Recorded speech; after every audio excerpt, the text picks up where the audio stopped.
ठीक है, स्टार्ट करते हैं हम। अच्छा, एक सेकेंड।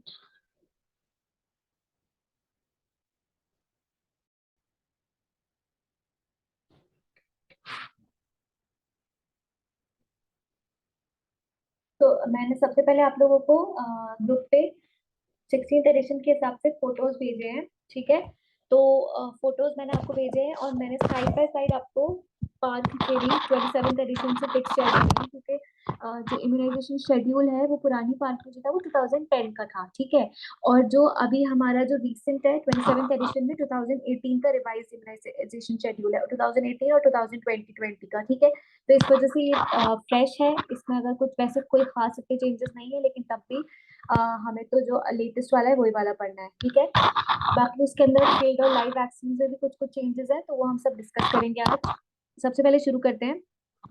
तो वैक्सीन इम्यूनाइजेशन में सबसे पहले अगर आप देखेंगे तो टर्म वैक्सीन किसने दिया था? Term vaccine term vaccine was given by Louis Pasteur. ठीक है, टर्म वैक्सीन जो था वो लुइस पास्चर ने दिया था। पूछा हुआ क्वेश्चन है 2018 में, एज इट इज पूछा हुआ क्वेश्चन है ये कि टर्म वैक्सीन किसने दिया था। तो it was coined by Louis Pasteur. ठीक है, और क्या क्या चीजें दी थी लुइस पास्चर ने? लुइस पास्चर ने दिया था जर्म थ्योरी। ठीक है, जर्म थ्योरी भी लुइस पास्चर ने दिया था। Techniques for pasteurization and immunization, ये भी लुइस पास्चर ने दिया था। एक जगह लिखकर पढ़िएगा इस चीज को, क्योंकि आप अलग अलग जगह पे लिखकर पढ़ेंगे।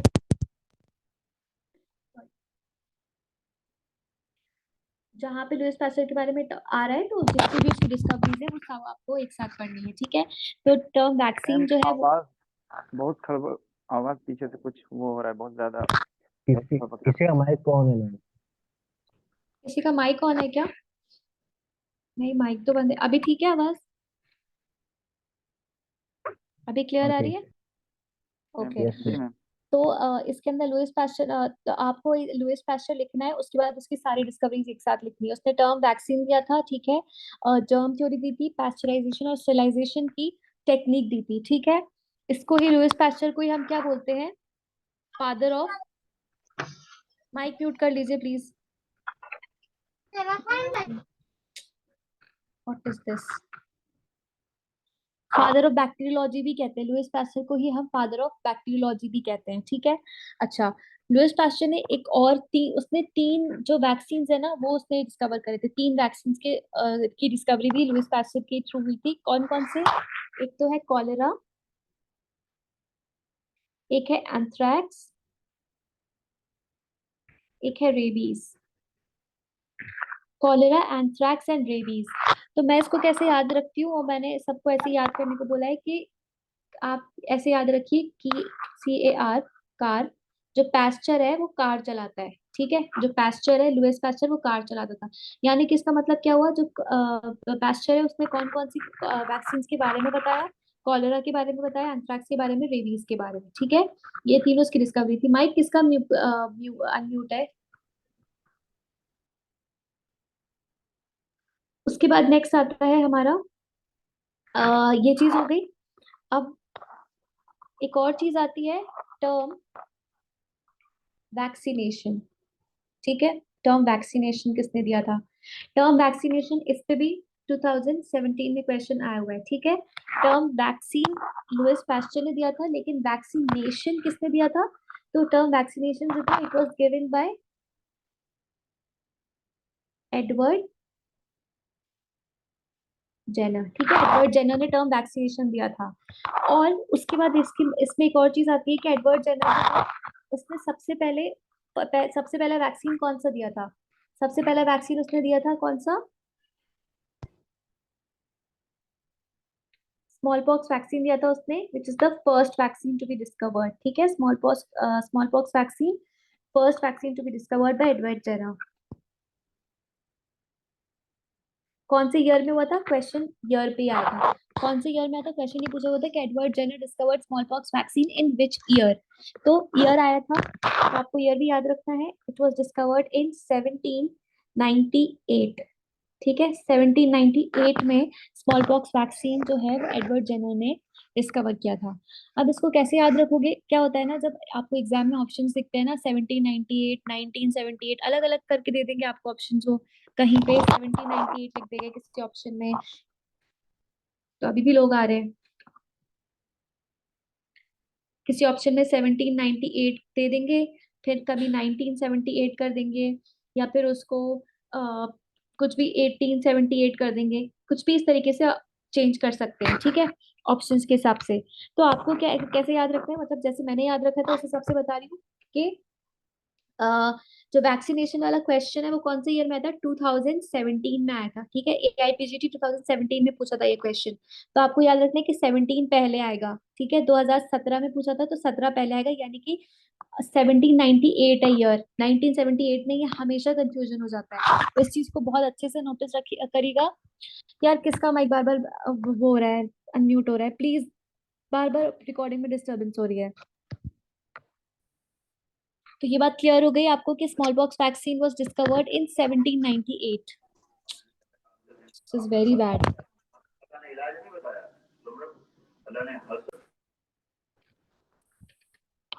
नेक्स्ट आते हैं हम, ये तो हमारा हो गया डिस्कवरीज के बारे में, और भी रोम्स में कुछ कुछ डिस्कवरीज दी हुई हैं, वो आप लोग जब माइलस्टोन वाला टॉपिक है आप लोगों ने अभी टेस्ट के लिए पढ़ा ही होगा, बाकी उसके अंदर और भी डिस्कवरीज दी हुई हैं, तो वो हम बाद में देखेंगे। इतना वैक्सीनेशन से रिलेटेड देखिए। अच्छा, अब क्या देखना है हमको इसके अंदर एक चीज और, कि वैक्सीन और इम्यूनाइजेशन, किसका माइक है भाई,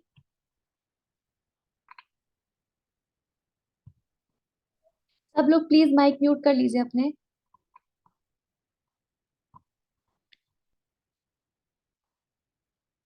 वैक्सीन एंड इम्यूनाइजिंग एजेंट जो होता है, इसके अंदर वैक्सीन एंड इम्यूनाइजिंग एजेंट जो होता है वो टॉपिक है, हम वो शुरू कर रहे हैं। तो उसमें देखो, अब हम जब इम्यूनाइजिंग एजेंट्स कौन से होते हैं, जो जो कि इम्यूनिटी प्रोवाइड करते हैं उनको हम बोलते हैं इम्यूनाइजिंग एजेंट्स, ठीक है। तो उसको उसके अंदर कौन कौन आते हैं, वैक्सीन आते हैं, सबसे पहले तो वैक्सीन ही आते हैं, vaccine are itself immunizing agents, ठीक है, जो कि इम्यूनिटी प्रोवाइड कर रहे हैं। उसके बाद number 2 is immuno globulins, immunoglobulins, ठीक है, कुछ इम्यूनोग्लोबुलेंस होते हैं वो इम्यूनिटी प्रोवाइड करते हैं, वो भी इम्यूनाइजिंग एजेंट्स होते हैं। उसके अलावा एक और चीज आती है जिसको हम कहते हैं एंटीसीरा, एंटीसीरा, ये सारे जो होते हैं ना, ये सब इम्यूनाइजिंग एजेंट्स होते हैं। जारा आपका माइक 3 बार मैं म्यूट कर चुकी हूँ, प्लीज माइक म्यूट कर लीजिए। अब ना सबसे पहले हम इंडिविजुअली लेंगे इम्यूनाइजिंग एजेंट में, सबसे पहले मैंने आपको बताया वैक्सीन, फिर मैंने आपको बताया इम्यूनोग्लोबुलेंस, और उसके बाद मैंने आपको बताया एंटीसीरा। हम सबसे पहले देखेंगे वैक्सीन को, ठीक है। जो वैक्सीन होते हैं ना, मतलब बेसिकली वैक्सीन जो होते हैं उसके अलग अलग टाइप्स होते हैं, सबको पता है वैक्सीन क्या होता है, जो कि इम्यूनिटी प्रोवाइड करता है। अब उसके ना अलग अलग टाइप्स होते हैं, सबसे पहले मैं सबसे पहले नाम लिख रही हूँ, उसके बाद हम अलग अलग उसकी कैटेगरीज लेंगे और एग्जाम्पल्स लेंगे, ठीक है। तो देखो सबसे पहले आता है लाइव वैक्सीन। लाइव वैक्सीन जो कि हर जगह पे लिखे मिलेगा आपको एलएवी करके, यानी एलएवी का मतलब क्या होता है, live attenuated vaccine. Live attenuated vaccine का मतलब क्या हुआ कि वैक्सीन जो है उसके अंदर जो जो एजेंट है वो उसको बोलते हैं ना कि उसको the agent is half dead, यानी कि अधमरा, जिसको हम बोलेंगे अगर हम लोग लेमन लैंग्वेज में देखेंगे तो अधमरा हो जाएगा लाइव एटेन्यूएटेड वैक्सीन में, ठीक है। तो एक तो ये होता है live live vaccine. Number 2 is, फिर आता है किल्ड वैक्सीन। मैंने आपको रोम्स का एक वो भी भेजा है, टेबल भी भेजा है, उसको देखिए। तो लाइव वैक्सीन हुआ, फिर हुआ किल्ड वैक्सीन आता है, ठीक है, फिर ऐसे ही आते हैं कॉम्बिनेशन वैक्सीन, ठीक है, कॉम्बिनेशन वैक्सीन, फिर आता है रिकॉम्बिनेंट प्रोटीन वैक्सीन, अलग अलग नाम है ये, ठीक है, 2, 3, 4। उसके बाद आता है, एक आता है हमारा सेल फ्रैक्शन वैक्सीन,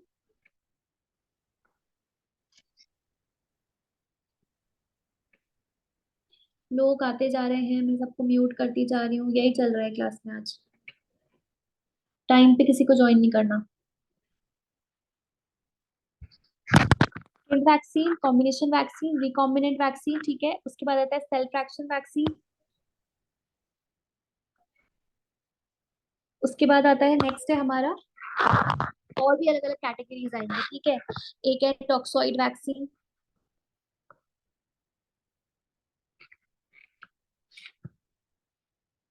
ठीक है। फिर आता है पॉलीसैकेराइड वैक्सीन।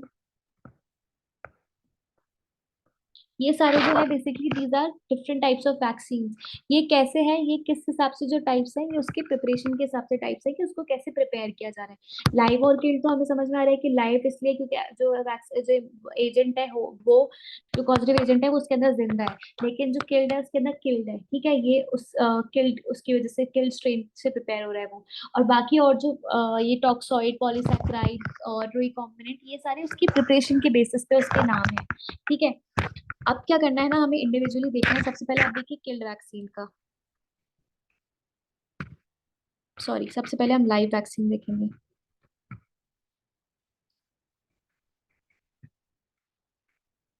जो लाइव वैक्सीन होते हैं उसके एग्जांपल्स में देखो, एक तो सर ने जिस ट्रिक से सबको याद कराया है उसी ट्रिक से मैं आपको बता रही हूँ, लेकिन उसके अंदर कुछ और एक्स्ट्रा भी है, तो आपको उन एक्स्ट्रास को भी याद रखना है। एक्स्ट्रास जो है वो मैंने आपको पार्क का फोटो भेजा है, उससे आप नोट डाउन करना, ठीक है। तो सबसे पहले मैं सर की ट्रिक लिखती हूँ उस पे।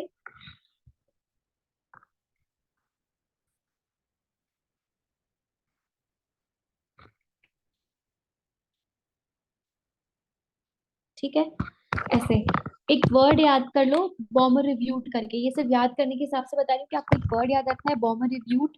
उसमें क्या होता है कि बॉमर रिव्यूट में इसको अगर हम डिफाइन करेंगे तो क्या क्या आएगा, सबसे पहले बीसीजी, ठीक है। बीसीजी जो है दैट इज बॉमर रिव्यूट का बी।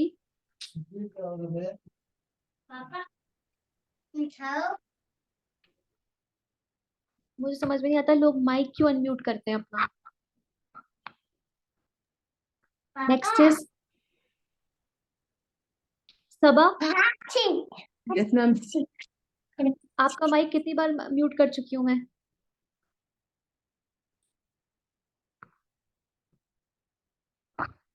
बॉम्बे रिव्यूट में बीसीजी है, फिर ओ से क्या है, ओरल पोलियो वायरस, ठीक है। पोलियो का है ओरल, ओ से ओरल पोलियो वायरस, ठीक है। उसके बाद एम से क्या है, मम्स। दूसरे एम से मीजल्स। आर से है रुबेला,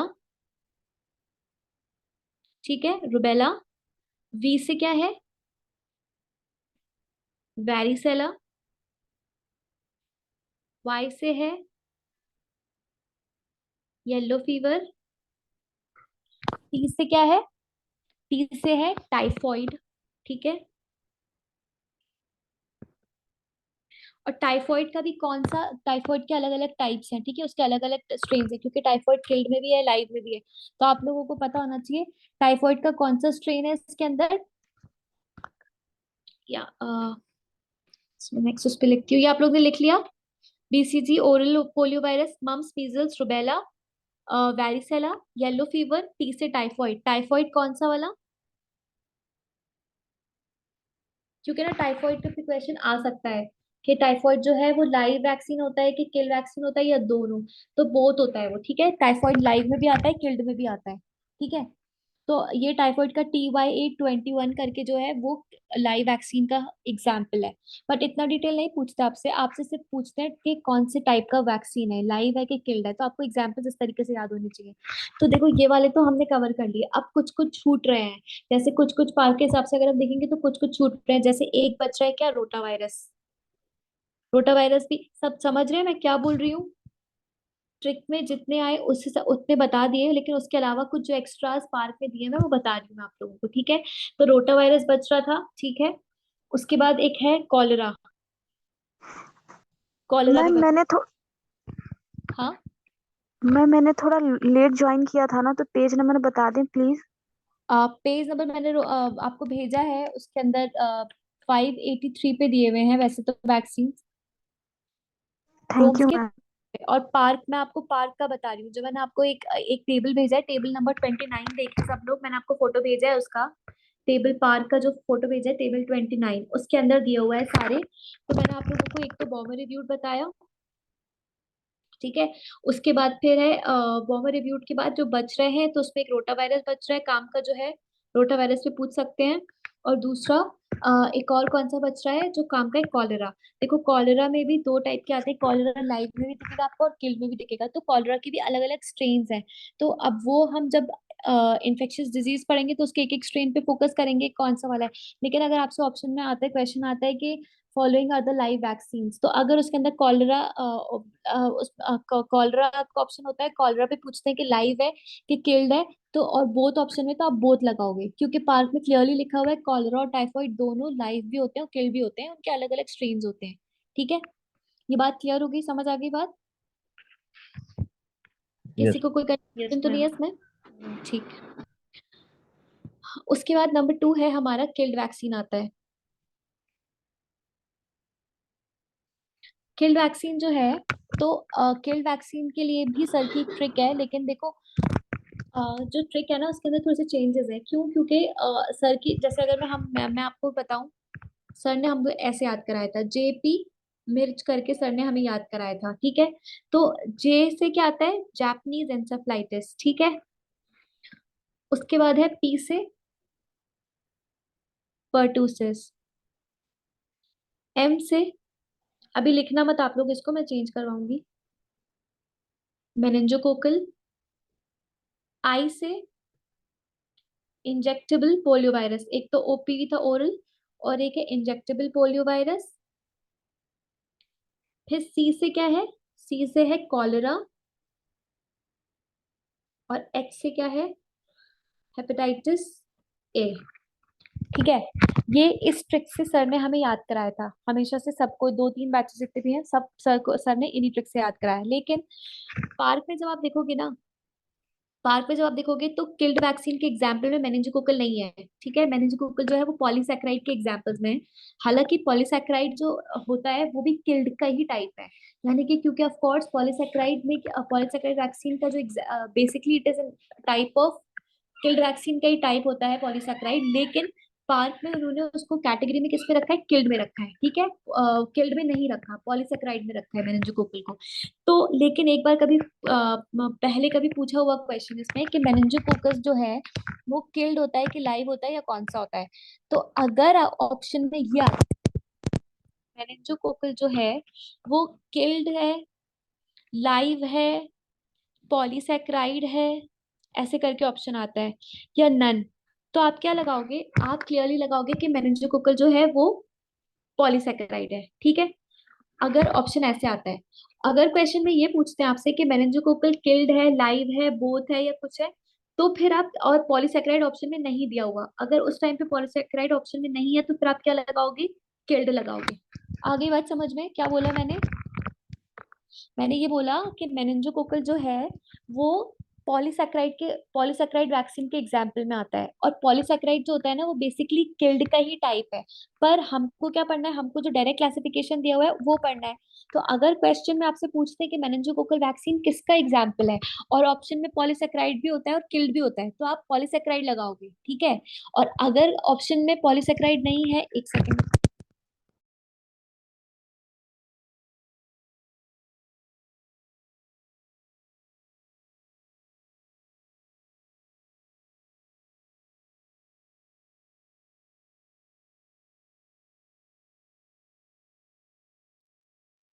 हाँ, तो अगर ऑप्शन में किल्ड और लाइव दोनों है तो फिर आप किल्ड लगाओगे, और अगर किल्ड लाइव पॉलीसैकेराइड तीनों है तो फिर पॉलीसैकेराइड लगाओगे। आगे बात समझ में मेरी, क्या बोला मैंने, इसको ध्यान से समझना है कि क्या बोल रही हूँ, आपको क्या टिक करना है, ये इंपॉर्टेंट है। कभी कभी बुक पे जो लिखा होता है आपको ना मोस्ट अप्रोप्रिएट आंसर उस हिसाब से सिलेक्ट करना होता है जो ऑप्शंस दिए हुए होते हैं। तो ऑप्शंस के हिसाब से अगर किल्ड और लाइव में पूछेंगे तो डेफिनेटली किल्ड में आएगा, लेकिन अगर किल्ड, लाइव और पॉलीसैकेराइड तीनों ऑप्शंस में दिए तो फिर वो पॉलीसैकेराइड की कैटेगरी में आएगा। ठीक, बात समझ आ गई? जी बोलिए मैम। कोई। जी मैम। Yes ma'am. ठीक, ओके। तो देखो अब जो सर ने ट्रिक बताई थी, मैं आपको किल्ड वैक्सीन की ट्रिक बता रही हूँ। जेपी मिर्च की जगह ना उसको क्या कर लो, जेपी रिच, मिर्च हटा के रिच कर लो उसको, ठीक है। जेपी मिर्च मत करो, उसे रिच कर लो। और पी जो है ना, और पता है क्यों, मतलब हम उसको रिच क्यों बोल रहे हैं, क्योंकि उसमें बहुत सारे पी आ रहे हैं, जेपी में बहुत सारे पी आ रहे हैं, 3 पी आ रहे हैं, तो तीन जब इतने सारे पी आ रहे हैं तो वो चीज रिच हो गई ना, रिच हो गई।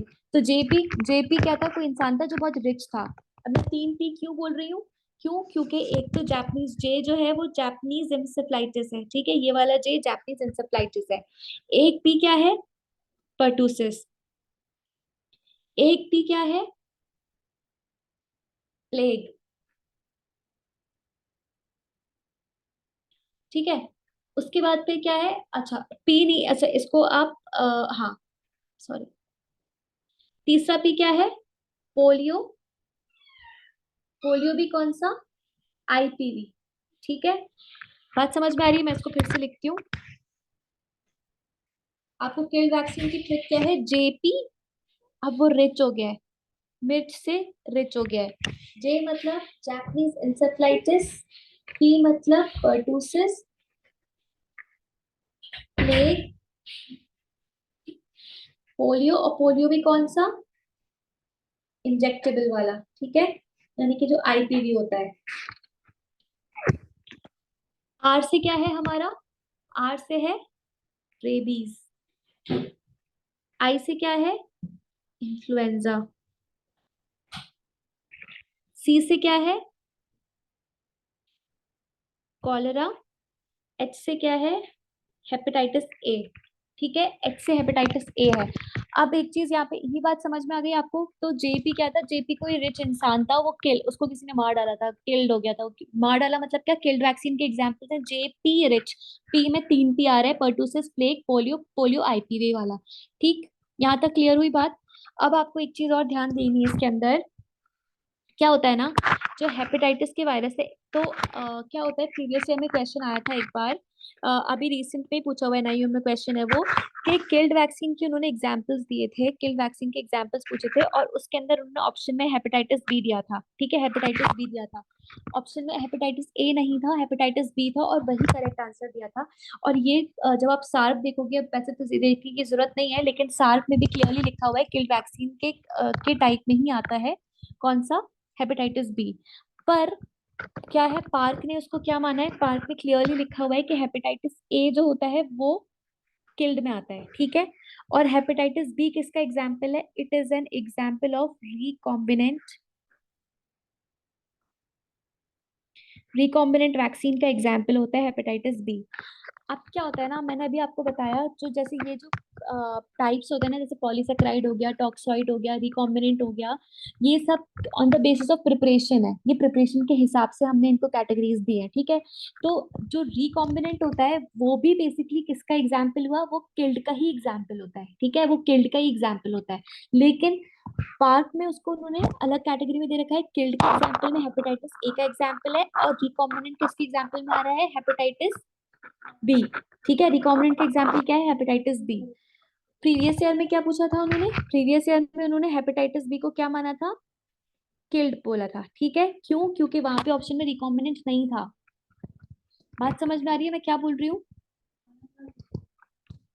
पूरे क्लास में सब लोग के जग रहे हैं, यस मैम। ध्यान से समझना है इस चीज को, ऑप्शन के हिसाब से सिलेक्ट करना है। तो अगर आपसे क्वेश्चन में ये आता है, आपसे ये पूछा जाता है कि किल्ड वैक्सीन का एग्जाम्पल दिया हुआ, उन्होंने बोला आपको किल्ड वैक्सीन का, और अगर उन्होंने हेपेटाइटिस बी दे रखा है ऑप्शन में, ठीक है, और हेपेटाइटिस बी के साथ साथ हेपेटाइटिस ए भी है, तो आप किल्ड में हेपेटाइटिस ए लगाओगे, ठीक है। और अगर बोथ है तो फिर बोथ लगाओगे, ठीक है। अगर किल्ड में सिर्फ, अगर बोथ नहीं है तो फिर ए पे सिलेक्ट करोगे, और अगर बोथ है तो बोथ लगाओगे। ये बात पहली बात हो गई, ठीक है। फिर आपसे ये पूछा जाए कि अगर हेपेटाइटिस बी जो है वो कौन कौन से टाइप का वैक्सीन है, तो वो किल्ड भी होता है और रिकॉम्बिनेंट भी होता है, ठीक है।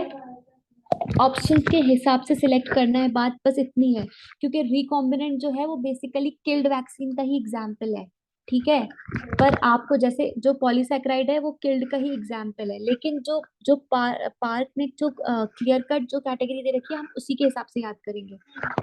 बात समझ आ गई सबको? किसी को कोई कंफ्यूजन तो नहीं है अब इसके अंदर? सारी मैंने प्रोबेबिलिटीज बता दी। अगर हेपेटाइटिस ए और बी दोनों करके पूछ रहे हैं और ऑप्शन में बोथ है तो बोथ लगाओगे, क्योंकि प्रीवियस ईयर में हेपेटाइटिस बी को किल्ड ही कंसिडर किया हुआ है। और अगर सिर्फ बोथ नहीं है किल्ड में, फिर हेपेटाइटिस ए लगाओगे। ठीक है, यहाँ पे किसी को कोई कंफ्यूजन है? नहीं, ठीक। ठीक है। अच्छा, अब एक और चीज देखिए आप लोग कि जो पार्क का लेटेस्ट एडिशन है उसके अंदर उन्होंने किल्ड वैक्सीन में कोविड-19 को भी ऐड किया है। ठीक है, तो कोविड-19 भी किसका एग्जाम्पल है? किल्ड वैक्सीन का एग्जाम्पल है। पार्क के लेटेस्ट एडिशन में है, आप लोग उसको याद कर लीजिएगा। और उसके अलावा कौन से बच रहा है? एक तो टाइफस बच रहा है। ठीक है, टाइफस बच रहा है, टाइफस का वैक्सीन। और बाकी टीबीई करके भी बच रहा है, ये इतना कोई खास नहीं है, लेकिन एक बार देख लीजिए। टिक बॉर्न इन्फेक्शन, टिक बॉर्न इन्फेक्शन नहीं है, टिक बॉर्न एनकेफ्लाइटिस है। ये सब किसके एग्जांपल्स हैं? These are examples of kill vaccine. ठीक है, ये पार्क के टेबल के हिसाब से बता रही हूँ मैं, कंफ्यूज नहीं होना। रोम्स में भी दिया हुआ है, बस आपको क्या है कि आपको टैली करने के लिए, क्योंकि कुछ लोग होते हैं वो रेफरेंस मांगते हैं, तो इसलिए मैंने पहले ही रेफरेंस दे दिया कि ये यहाँ से करेक्शंस करवाएं। ठीक है, अच्छा। मैम ये इसको तो हो दोबारा गए। बता दीजिएगा। किसको? क्या दोबारा बताओ? टिक बोर्न इंसेफेलाइटिस का। हाँ, टिक बॉर्न इंसेफ्लाइटिस जो है, टिक बॉर्न इंसेफ्लाइटिस वाला, ये भी किड के एग्जाम्पल में आ रहा है, पार्क में दिया हुआ है। ठीक है, टिक बॉर्न एनकेफ्लाइटिस, टीबीई, टीबी जो है एक, टीबी जो एक वैक्सीन का नाम है जो कि किल्ड वैक्सीन के एग्जाम्पल में आ रहा है। ऐसे ही टाइफस भी आ रहा है और ऐसे ही कोविड-19 भी आ रहा है। कोविड-19 को भी इन्होंने किल्ड के ही उसके अंदर डाल रखा है। ठीक है, बात समझ आ गई? ओके। अच्छा, यहाँ तक तो ये हो गया। अभी मैंने आपको कौन कौन सी कैटेगरीज बताई? मैंने आपको किल्ड बताया, लाइव बताया। अब हम देखते हैं नेक्स्ट। नेक्स्ट आता है हमारा कौन सा? माइक म्यूट कर लीजिए, माइक म्यूट कर लीजिए प्लीज। कॉम्बिनेशन वैक्सीन आता है। ठीक है, नेक्स्ट वाला जो आता है कॉम्बिनेशन वैक्सीन। तो कॉम्बिनेशन वैक्सीन कौन से वैक्सीन होते हैं? कॉम्बिनेशन वैक्सीन वो वैक्सीन होते हैं जिसके जो एक से ज्यादा वैक्सीन मिलकर बनते हैं। ठीक है, जिसके अंदर मोर देन, जो वैक्सीन कंटेनिंग, डेफिनेशन के हिसाब से अगर हम देखेंगे, vaccine containing more than one immunogen. ठीक है, जैसे वो कॉम्बिनेशन में प्रेजेंट होते हैं। अब इसके ना अलग अलग एग्जाम्पल्स होते हैं और अलग अलग नाम है। आपको वो एग्जाम्पल्स और नाम याद होने चाहिए, जैसे कौन से वैक्सीन को क्या बोलते हैं। जैसे आप अगर रोम्स के हिसाब से देखोगे तो रोम्स में क्या क्या दिया हुआ है, कॉम्बिनेशन वैक्सीन को क्या क्या दिया हुआ है रोम्स में, एक दो मैं बताती हूँ, बाकी आप लोग पेज नंबर 579 पे देखेंगे तो आपको दिख जाएगा। कॉम्बिनेशन वैक्सीन के उन्होंने एग्जाम्पल्स दे रखे हैं अलग अलग।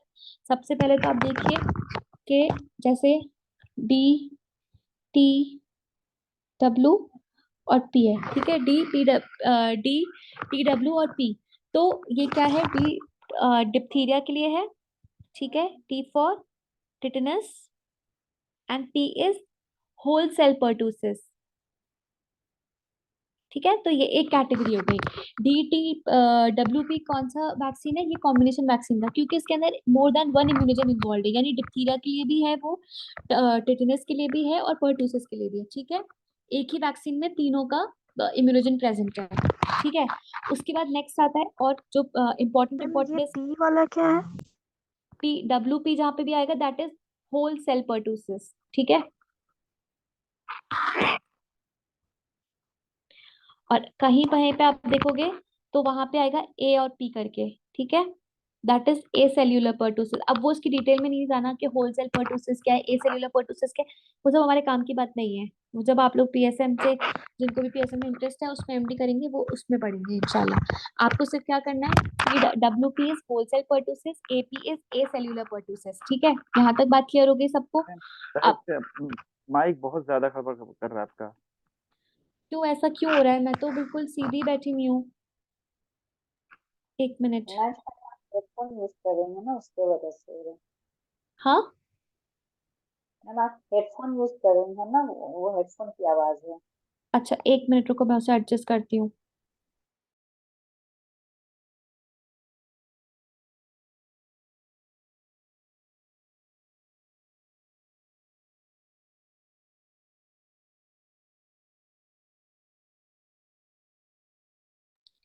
अब बताना, ठीक है? तो अभी सही आ रही है आवाज? जी मैम, जी अभी मैम। एकदम क्लियर है। ठीक है, तो हम कॉम्बिनेशन वैक्सीन के और एग्जांपल्स देखते हैं। जैसे कॉम्बिनेशन में एक आता है डीपीटी, ठीक है, डीपीटी प्लस, ठीक है, उसके बाद आईपीवी। तो ये हिप जो है ना, ये हीमोफिलस इन्फ्लुएंजा बैक्टीरिया की वजह से होता है, हीमोफिलस इन्फ्लुएंजा, ठीक है, type B. This is basically Haemophilus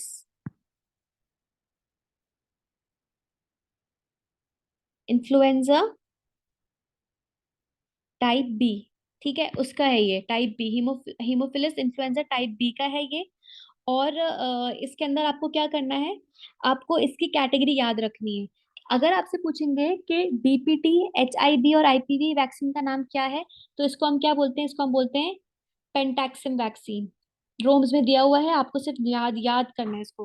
DPT, HIV और आईपीवी पेंटैक्सिम है। पेंटैक्सिम क्यों बोल रहे हैं? क्योंकि पांच उसके लिए हो रहा है ना, जैसे diphtheria, pertussis, tetanus, haemophilus influenza type B और आईपीवी। पांच स्ट्रेन है इसके अंदर, पांच इम्यूनोजेंस है, तो उस हिसाब से उसको नाम रखा है पेंटैक्सिम, ठीक है? सिमिलरली ऐसे ही है, एक है D T A P plus H I B plus H B V. इसको उन्होंने क्या बोला है? हेक्सैक्सिम बोला है, ठीक है? उसके बाद सिमिलरली और भी अलग अलग नाम है। एक है इजी 5 करके, DPT plus hepatitis B plus Hib. इसका इन्होंने क्या नाम दिया है? इसका इन्होंने नाम दिया है इजी 5 वैक्सीन। ये आपको याद होने चाहिए। आपसे पूछ सकते हैं कि इजी 5 वैक्सीन में कौन कौन से वैक्सीन आते हैं। आपसे पूछेंगे कि all are the contents of easy 5 vaccine except, इस तरीके से क्वेश्चंस पुट अप हो सकते हैं, ठीक है? तो आपको सारी कैटेगरीज जितनी रोम्स भी दी है मैम वो रिपीट सारी। मैम रिपीट कर दिए, आवाज ब्रेक हो गई थी आपकी। मैं ये बता रही हूँ कि इसके ऊपर का अंदर वाला ब्रेक कर क्या हो रहा है। मैम इजी 5 वाला, बस बस इजी 5 वाला रिपीट कर दीजिए। इसी 5 में मैं बता रही हूँ, जैसे रोम्स में कैटेगरीज दी हुई है कि डीपीटी, हेपेटाइटिस बी, एचआईबी, यानी कि हीमोफिलस इन्फ्लुएंजा टाइप बी, ये सब जो है ये किसके अंदर आ रहे हैं? इजी 5। ये रोम्स में दिया हुआ है, मैंने आपको फोटो भी भेजा है। आपको बस मैं इतना बता रही हूँ कि कॉम्बिनेशन वैक्सीन के एग्जांपल्स में ये आते हैं और आपको ये सारे पढ़ने हैं, ठीक है? उसके बाद नेक्स्ट आता है हमारा, ये हो गया हमारा कॉम्बिनेशन वैक्सीन। अब हम नेक्स्ट वाले पे आते हैं। हाँ, नेक्स्ट वाला जो है वो हमारा रिकॉम्बिनेंट प्रोटीन वैक्सीन है, ठीक है? रिकॉम्बिनेंट प्रोटीन वैक्सीन का मतलब क्या होता है? बेसिकली क्या होता है इसके अंदर, रिकॉम्बिनेंट प्रोटीन वैक्सीन में जो वैक्सीन बनता है ना, वो जो जो जैसे हम जिस चीज का भी वैक्सीन बना रहे हैं ना, उसके डीएनए से बनता है, ठीक है? बस उसके अंदर आपको इतना है कि जो उसका डीएनए होता है, जैसे सपोज इसका जो स्टैंडर्ड एग्जांपल है जो पार्थ ने भी दिया हुआ है, वो हेपेटाइटिस बी का एग्जाम्पल दे रखा है, हेपेटाइटिस बी का। तो जो ये वायरस बना किससे है, ये जो वैक्सीन बना किससे है?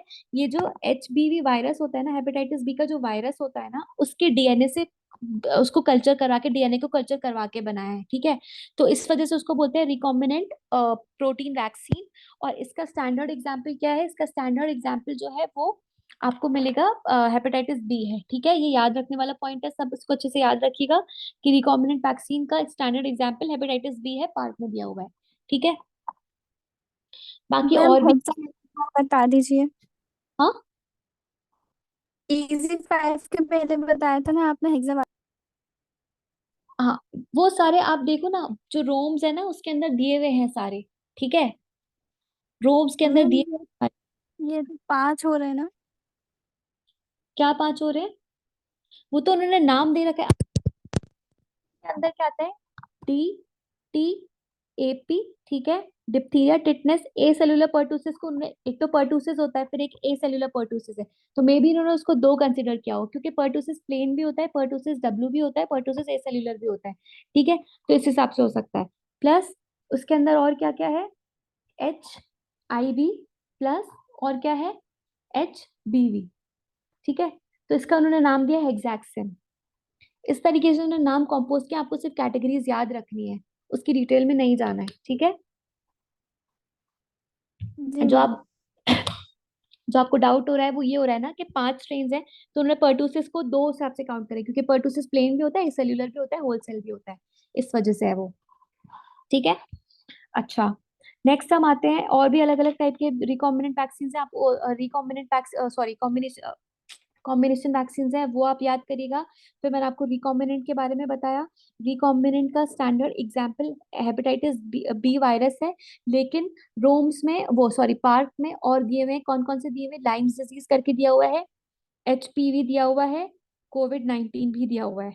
ठीक है, तो आप लोग इसको देखना, मतलब जो जो एग्जाम्पल्स मैंने आपको इसलिए पार्क का फोटो भेजा है क्योंकि इसमें रिसेंट एडिशन हुआ है। तो आप लोग वो सारी कैटेगरीज की लिस्ट बना के लिख लेना उसको। रिकॉम्बिनेंट पे एचपीवी है और एचपीवी कोविड-19 ये सारे काम के हैं, इसको ऐड कर लीजिएगा। नेक्स्ट हम किसको लेते हैं, नेक्स्ट आता है हमारा सेल फ्रैक्शन। ये ना मैं असली इतनी फोकस कर रही हूँ क्योंकि पूछे हुए क्वेश्चन हैं इस टॉपिक से। Cell fraction vaccine, cell fraction vaccine क्या होता है? जैसे जो वैक्सीन होता है, सेल फ्रैक्शन वैक्सीन की आपको डेफिनेशन है, आपको सिर्फ इसके एग्जांपल्स पता होना चाहिए, लेकिन तब भी एक बार समझाने के लिए बता रही हूँ कि सेल फ्रैक्शन वैक्सीन में क्या होता है कि जो वैक्सीन प्रिपेयर होता है ना, जैसे हम जिससे भी वैक्सीन बनाते हैं, सपोज हम किसका बना रहे हैं, हम मेनिंजोकोकल का वैक्सीन बना रहे हैं, ठीक है, मेनिंजोकोकल का वैक्सीन। तो उस जो वैक्सीन का जो कंटेंट होता है, जो उसके स्ट्रेन्स होते हैं, वो मेनिंजोकोकल के ही सेल से डिराइव होते हैं, या सेल या उसके किसी स्ट्रक्चर से, या किसी मतलब जरूरी नहीं है सेल से ही डिराइव करें। जैसे मेनिंजोकोकल वैक्सीन में यूजुअली हम कहाँ से डिराइव करते हैं, उसकी जो पॉलीसेक्राइड लेयर होती है ना मेनिंजोकोकल की, उससे हम वैक्सीन का जो एजेंट है वो डिराइव करते हैं। ठीक है, जो मतलब वैक्सीन का जो प्रिपरेशन होता है वो बेसिकली वो डिराइव होता है अलग अलग पार्ट से, सेल के अलग अलग पार्ट से। तो जैसे अगर आप देखोगे मेनिंजोकोकल में, तो it is derive from polysaccharide antigen. ठीक है, जो सेल वॉल होती है, बेसिकली मेनिंजोकोकल एंटीजन की जो सेल वॉल होती है, उससे डिराइव करते हैं वैक्सीन को। ऐसे ही इसका एक और एग्जाम्पल है, दूसरा एग्जाम्पल है हेपेटाइटिस बी। ठीक है, हेपेटाइटिस बी भी इसका एग्जाम्पल है। तो इसमें से जो वैक्सीन है वो कहाँ से डिराइव करते हैं, it is form from the polypeptide layer. जैसे जो मेनिंजोकोकल है वो cell wall, polysaccharide cell wall जो होता है उससे उसको डिराइव करते हैं, यानी कि सेल के किसी भी हिस्से से। सेल फ्रैक्शन का मतलब ये हुआ कि सेल के किसी भी हिस्से से, या वो पॉलीपेप्टाइड लेयर होगी, या पॉलीसेक्राइड लेयर होगी, या और कोई भी हिस्सा होगा, उससे हम उसको डिराइव करते हैं वैक्सीन को। ठीक है, और फिर डिराइव करके फिर वैक्सीन को प्रिपेयर करते हैं। तो इस वजह से उसको हमने रखा है सेल फ्रैक्शन, सेल या उसका कोई भी हिस्सा, इस हिसाब से उसका नाम सेल फ्रैक्शन पड़ा है। ठीक है, आगे बात समझ में। अब इसको याद रखने के लिए क्या ट्रिक बताई थी मैंने, एक है सेल फ्रैक्शन वैक्सीन का ट्रिक है। जैसे अगर हम देखेंगे तो इसमें आप सबसे पहले तो देख लो, मेनिंजोकोकल है। ठीक है, मेनिंजोकोकल लिख लीजिए इसको, ये रोम्स में दिया हुआ है, मेनिंजोकोकल वैक्सीन है। फिर है न्यूमोकोकल, आता है एक हेपेटाइटिस बी। ये तीन एग्जाम्पल्स दिए हुए हैं। ठीक है, ये तीन एग्जाम्पल्स दिए हुए हैं मेनिंजोकोकल वो सेल फ्रैक्शन वैक्सीन के। तो मैंने इसको ऐसे याद कराया था कि आप ना हर चीज का इनिशियल ले लो, जैसे सी ले लिया, एम ले लिया, टी ले लिया, और ये इसका हेपेटाइटिस का बी ले लिया। तो क्या है ये, पीसीएमबी। कुछ लोग होते हैं ना जो पीसीएमबी पढ़ते हैं, फिजिक्स केमिस्ट्री मैथ्स बायोलॉजी। ऐसे ही पीसीएमबी, हमारा पीसीएमबी क्या है, पी मतलब न्यूमोकोकल, सी मतलब क्या है, सेल फ्रैक्शन के एग्जाम्पल्स है ये। ठीक है, पी मतलब न्यूमोकोकल, सी मतलब सेल फ्रैक्शन के एग्जाम्पल है, एम से आता है मेनिंजोकोकल, बी से क्या आ रहा है, हेपेटाइटिस बी। आई बात समझ में, क्या बोला मैंने? सेल फ्रैक्शन वैक्सीन को याद रखने की ट्रिक बताइए, आप इमिडिएटली रिकॉल करोगे फौरन। जैसे आपसे पूछेंगे कि आपको सेल फ्रैक्शन वैक्सीन के एग्जांपल्स बताना है, आप फौरन लिखोगे पीसीएमबी। पीसी मतलब पी से क्या है, न्यूमोकोकल, सी मतलब सेल फ्रैक्शन के एग्जांपल्स है, क्योंकि हम किस किस की ट्रिक बना रहे हैं हमें वो भी तो पता होना चाहिए ना। एम से क्या है, मेनिंजोकोकल, बी से क्या आता है, हेपेटाइटिस बी। ठीक है, पीसीएमबी किसका एग्जाम्पल है, सेल फ्रैक्शन का एग्जाम्पल है। ठीक है, बात समझ में आई क्या बोला मैंने? जी मैम। किसी को कोई कंफ्यूजन है इसके अंदर? ठीक, ओके, अच्छा। एक और वैक्सीन आता है, अब देखो मतलब ऐसे तो वैक्सीन की बहुत सारी कैटेगरीज है, आपको इसकी बस कैटेगरीज याद होनी चाहिए। जैसे अभी सेल फ्रैक्शन आ गया, फिर एक आएगा वैक्सीन आता है पॉलीसेक्राइड वैक्सीन। अब पॉलीसेक्राइड वैक्सीन जो है ना, बेसिकली इसका जो प्रिपरेशन है वो थोड़ा कंफ्यूजिंग है, मतलब उसको आपको ना उसकी डिटेल में बिल्कुल नहीं जाना, एक बार समझाने की कोशिश करूंगी, समझ आ जाए तो ठीक है, अदरवाइज आप सिर्फ उसके एग्जाम्पल्स याद रखोगे। ठीक है, सिर्फ एग्जाम्पल्स काम के हैं। तो जैसे अभी हमने पीछे पढ़ा ना, रिकॉम्बिनेंट वैक्सीन पढ़ा, तो मैंने आपको बताया था रिकॉम्बिनेंट वैक्सीन में क्या होता है, जो डीएनए होता है उससे प्रिपेयर करते हैं रिकॉम्बिनेंट पे। ठीक है, ऐसे ही पॉलीसेकेराइड वैक्सीन में क्या होता है, जैसे कुछ एंटीजेंस ऐसे होते हैं जिनके अंदर क्या होता है ना कि उनके अंदर पॉलीसेकेराइड लेयर, ये सिर्फ समझाने के लिए बता रही हूँ, ठीक है? समझ आ जाए तो ठीक, नहीं आए तो छोड़ सकते हो। पॉलीसेकेराइड वैक्सीन में क्या होता है कि कुछ एंटीजन ऐसे होते हैं, सपोज जैसे ये एक वायरस है या बैक्टीरिया है, ठीक है, उसके बाहर एक उसकी पॉलीसेकेराइड लेयर है, ठीक है, ये उसकी पॉलीसेकेराइड लेयर है और ये अंदर उसका वायरस है। तो इसमें क्या होता है कि जो मतलब जो हमें एंटीबॉडी बनाना होती है, यानी कि हमें जो वैक्सीन प्रिपेयर करना होता है ना, वो क्या होता है, वो हम किसके अगेंस्ट प्रिपेयर करते हैं, वो हम अगेंस्ट, क्योंकि वायरस के असरात तो पॉलीसेकेराइड लेयर में भी जाएंगे ना। मतलब ऐसा तो नहीं है कि वायरस अंदर है तो उसकी जो पॉलीसेकेराइड लेयर है वो सेफ रहेगी, वो भी उतनी ही ज्यादा मतलब एंटीजेनिक होगी ना जितना वायरस इटसेल्फ होगा। तो पॉलीसेकेराइड वैक्सीन में बेसिकली होता ये है कि हम जब एंटीबॉडी प्रिपेयर करते हैं, यानी कि हम जो वैक्सीन प्रिपेयर करते हैं ना, तो वो हम पॉलीसेकेराइड लेयर के हिसाब से प्रिपेयर करते हैं, यानी कि वायरस के साथ साथ पॉलीसेकेराइड लेयर के अगेंस्ट भी वो काम करे, उस हिसाब से उसको प्रिपेयर करते हैं, ठीक है? इस हिसाब से उसका प्रिपरेशन होता है। आई बात समझ में? कोई कुछ बोलिए, सो रहे हैं क्लास में सब? अपने आप से बातें कर रही हूँ मैं? तो फिर किसी को नहीं समझ में आया? आया मैम। समझ गए मैम। सबको आया? बेसिकली उसमें क्या है, उसमें मकसद ये है बताने का, पॉलीसेकेराइड वैक्सीन की डेफिनेशन अगर आप नहीं भी याद करोगे तो बस आपको सिर्फ इतना पता होना चाहिए कि उसको, क्योंकि जब हम पढ़ते हैं ना तो एग्जाम्पल्स में कंफ्यूजन होता है, मैं इसलिए उसको इतना ज्यादा एम्फोसाइज कर रही हूँ कि आप लोग रिकॉम्बिनेंट और पॉलीसेकेराइड और सेल्फ फ्रैक्शन के एग्जाम्पल्स में कंफ्यूज नहीं हो जाए, मैं इसलिए उसको एक्सप्लेन कर रही हूँ कि पॉलीसेकेराइड वैक्सीन में जो एंटीबॉडी या जो वैक्सीन बनता है वो वायरस के साथ साथ उसकी कैप्सूल, यानी कि जो पॉलीसेकेराइड लेयर होती है ना, उसको भी, उसके अगेंस्ट भी काम करता है वो, ठीक है? ये उसकी प्रोटेक्टिव लेयर होती है, उसके अगेंस्ट भी काम करता है वो। तो अलग अलग उसके अलग अलग एग्जाम्पल्स हैं, जैसे कि, और जिसको कंफ्यूजन हो रहा है एक बार आप पार्ट से डेफिनेशन रीड करोगे तो आपको समझ में आ जाएगा। For the purpose of understanding, definition याद करने की जरूरत नहीं है। तो पॉलीसेकेराइड के एग्जाम्पल्स कौन कौन से हैं, लिख लीजिएगा। एक तो है न्यूमोकोकस, एक है मेनिंजोकोकस, ठीक है, न्यूमोकोकस, मेनिंजोकोकस। फिर एक है हिब, एक है हिप, और एक है इसके अंदर टाइफॉइड, ये भी टाइफॉइड है, देखो टाइफॉइड है। और आप लोग जब रोम्स पढ़ोगे तो रोम्स में ना टाइफॉइड के पे कॉमा लगाने के बाद वीआई लिखा हुआ है, तो वो कॉमन ही है। बेसिकली जो वो कॉमा उसको कॉमन ही है, वो टाइफॉइड का जो वैक्सीन का टाइप है वो है वीआई, ठीक है? तो एग्जाम्पल में क्या क्या है, नीमोकोकस है, मेनिंजोकोकस है, हिब है, और टाइफॉइड, टाइफॉइड का कौन सा, वीआई टाइप का, ठीक है? अब वो वीआई टाइप क्या है, क्यों है, हमें उसकी डिटेल में नहीं जाना।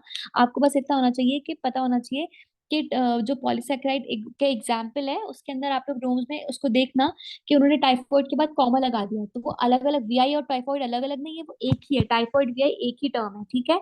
और बाकी कौन से उनके एग्जाम्पल्स हैं, HIV यानी कि हेमोफिलस इन्फ्लुएंजा टाइप बी, मेनिंजोकोकस और न्यूमोकोकस। माइक किसका अनम्यूट है, प्लीज म्यूट कर लीजिए। कोई आवाज नहीं आ रही, कोई कुछ बोल रहे हैं?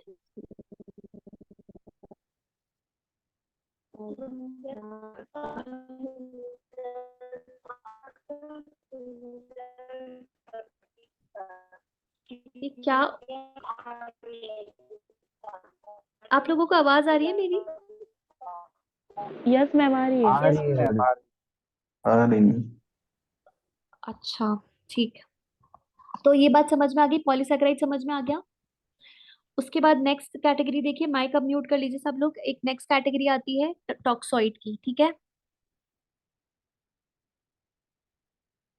टॉक्सॉइड, टॉक्सॉइड वैक्सीन जो होते हैं ना, बेसिकली ये भी क्या होते हैं, टॉक्साइड, पॉलीसेकेराइड समझ में आ गया सबको, क्या है पॉलीसेकेराइड, न्यूमोको, उसके एग्जाम्पल समझ में आ गए? Yes ma'am. ठीक है। अब आपको याद रखना है क्या, टॉक्सॉइड वैक्सीन जो होता है, वो टॉक्सॉइड वैक्सीन क्या करता है, बेसिकली जैसे जो अलग अलग, जैसे जो हमारे बैक्टीरियाज होते हैं ना, बैक्टीरियाज होते हैं वो अलग अलग टॉक्सिन्स निकालते हैं, ठीक है? जैसे एंडोटॉक्सिन निकाला या एक्सोटॉक्सिन निकाला, जो भी टॉक्सिन वो जो भी टॉक्सिक एजेंट्स वो निकाल रहे हैं, उससे हम क्या करते हैं ना, उससे हम प्रिपेयर करते हैं वैक्सीन, उनके ही टॉक्सिन टॉक्सिन से हम जो वैक्सीन है वो प्रिपेयर करते हैं, उसको हम बोलते हैं टॉक्सॉइड वैक्सीन, ठीक है। और उसमें कौन कौन से उसके एग्जाम्पल्स कौन से हैं, याद होने चाहिए सबको। डिप्थीरिया, ये सब रूम्स में भी दिया हुआ है और पार्क में भी दिया हुआ है, जिसको कंफ्यूजन है वो पार्क से टैली करता जाए, ठीक है। डिप्थीरिया, टिटनस, ठीक है। फिर ए सेल्यूलर पर्ट्यूसिस, एंथ्रैक्स और इन्फ्लुएंजा, ये सारे टॉक्सॉइड के भी एग्जाम्पल्स में आते हैं, ठीक है। अब कभी कुछ आप लोग नोटिस कर रहे होंगे कि कुछ वैक्सीन जो हैं वो दो दो कैटेगरीज में आ रहे हैं, जैसे हेपेटाइटिस बी है या फिर कोविड 19 है। कोविड 19 रिकॉम्बिनेंट में भी आ रहा है और किल्ड में भी आ रहा है। तो आपको क्या करना है, ऑप्शंस के हिसाब से सिलेक्ट करना है, ठीक है। जो भी ऑप्शंस के हिसाब से आएगा आपको उस हिसाब से सिलेक्ट करना है उसको। बोथ रहेगा तो फिर बोथ लगाओगे। तो ये तो थे हमारे हमारे वैक्सीन के टाइप, ठीक है। अच्छा, एक और वैक्सीन की कैटेगरी आती है जिसको हम क्या बोलते हैं, ये बहुत काम का, ये आप लोग लिख भी लीजिएगा। रिकॉन्स्टिट्यूटेड वैक्सीन, ठीक है। रिकॉन्स्टिट्यूटेड वैक्सीन का मतलब क्या होता है, बेसिकली क्या होता है कि जो वैक्सीन होते हैं ना उनको हम लोग स्टोर करते हैं कैसे, ड्राइड फॉर्म में, फ्रीज करके ड्राइड फॉर्म में स्टोर करते हैं। जब भी आप लोग ने जैसे आप एंटीबायोटिक का भी इंजेक्शन लगाते हो तो आप लोग ने देखा होगा कि पहले हम उसको नॉर्मल सलाइन में डाइल्यूट करते हैं, या फिर उसके साथ जो वाटर आता है, स्टेराइल वाटर आता है, उसमें हम डाइल्यूट करते हैं वैक्सीन को, और उसके बाद फिर हम उसको इंजेक्ट करते हैं। सिमिलरली ऐसे ही होता है कि रिकॉन्स्टिट्यूट वैक्सीन में जो उनको हम ड्राई करके फ्रीज करते हैं, ठीक है। तो उसके फ्रीज ड्राइड वैक्सीन के एग्जाम्पल कौन कौन से हैं, एक तो है बीसीजी, ठीक है, measles, yellow fever. BCG, measles, yellow fever, ये रिकॉन्स्टिट्यूटेड वैक्सीन के एग्जाम्पल्स हैं, ठीक है। ये तो बात समझ में आ गई, लेकिन इसके अंदर कुछ वैक्सीन ये रूम्स में नहीं है, आप लोग इस पॉइंट को नोट डाउन कर लीजिए। कुछ वैक्सीन ऐसे होते हैं जिसमें हम किस में रिकॉन्स्टिट्यूट कर रहे हैं ये नोटिस करना है, और इस पे प्रीवियस ईयर में पूछा हुआ क्वेश्चन है, ये सर के नोट्स में मिलेगा आपको। जैसे डिस्टिल्ड वाटर में कौन सा वैक्सीन को हम रिकॉन्स्टिट्यूट करते हैं, डिस्टिल्ड वाटर या स्टेराइल वाटर। डिस्टिल्ड वाटर या स्टेराइल वाटर में हम कौन से वैक्सीन को रिकॉन्स्टिट्यूट करते हैं, एमएमआर को करते हैं, ठीक है। एमएमआर को हमने किस में रिकॉन्स्टिट्यूट किया, डिस्टिल्ड वाटर या स्टेराइल वाटर, ठीक है। उसके बाद फिर दूसरा देखो, दूसरा भी लिख लो, नॉर्मल सलाइन में कौन कौन से वैक्सीन को रिकॉन्स्टिट्यूट करते हैं। तो नॉर्मल सलाइन में आता है हमारा बीसीजी, हिब, येलो फीवर, ठीक है। ये सारे रिकॉन्स्टिट्यूटेड वैक्सीन के एग्जाम्पल्स हैं, आपको याद होने चाहिए, ठीक है। अच्छा, अब एक और इसमें चीज ये होता है, जैसे आप लोग रोम्स में भी देखोगे कि जो वैक्सीन है उसको रिकॉन्स्टिट्यूट करने के बाद कितने टाइम तक हम यूज कर सकते हैं, मतलब आपको कितने ड्यूरेशन में यूज करना है, अदरवाइज वो खराब हो जाएगा। बोलते हैं ना, इंजेक्शन लगाने के टाइम भी बोलते हैं कि इतनी देर में यूज कर लेना, अदरवाइज फिर वो इंजेक्शन जो है वो टॉक्सिक हो जाता है। तो आपको इसको कैसे देखोगे कि जैसे येलो फीवर है और वैरिसेला है, या चिकन पॉक्स बोल लो, येलो फीवर या वैरिसेला है, वो रिकॉन्स्टिट्यूट करने के कितने देर तक हम यूज कर सकते हैं, तो it should be used with in half hour, ठीक है। वैरिसेला और येलो फीवर कितनी देर तक यूज कर सकते हैं, with in half an hour तक आप यूज कर सकते हो। जैसे आपने उसको 10 बजे रिकॉन्स्टिट्यूट किया तो आप 10:30 तक यूज कर सकते हो, हाफ आवर तक यूज कर सकते हो, उसके बाद वो खराब हो जाएगा, ठीक है। तो ये चीज है, इसको याद रखने के लिए मैं कैसे बताती हूँ कि जैसे सपोज 1 घंटा होता है ना, तो उसको हमने मतलब दो, जैसे यहाँ पे दो वैक्सीन के एग्जाम्पल है, तो हाफ हाफ में बांट दिया, एक को हमने हाफ में बांट दिया, तो हाफ मतलब सिर्फ याद करने के हिसाब से बता रही हूँ कि एक वैक्सीन था उसको हमने दो में डिवाइड कर दिया, तो दो में डिवाइड करने के बाद क्या आया, हाफ हाफ आया दोनों में। तो येलो फीवर एंड वैरिसेला जो होते हैं with in half an hour use होते हैं, ठीक है। उसके बाद है मीजल्स। मीजल्स एक ही वर्ड है, जैसे येलो फीवर और वैरिसेला दो थे तो हाफ हाफ में डिवाइड कर दिया, मीजल्स का एक ही है तो 1 आवर तक यूज कर सकते हैं उसको, ठीक है। विद इन, सिर्फ याद रखने के हिसाब से बता रही हूँ ट्रिक।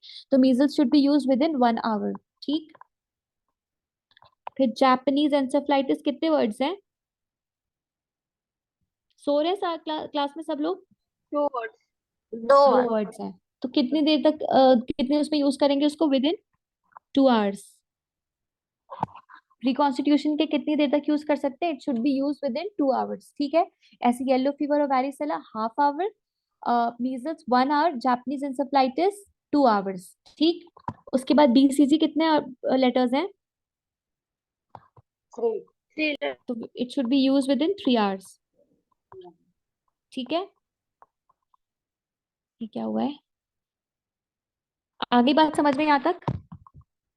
मैम वीडियो ऑन है, डिस्टर्ब हो रहा है। फिर डिस्टर्बेंस हो रहा है, मैं जैसे ही पेज टर्न करती हूँ डिस्टर्बेंस होने लगता है। अब नहीं होगा, ठीक है।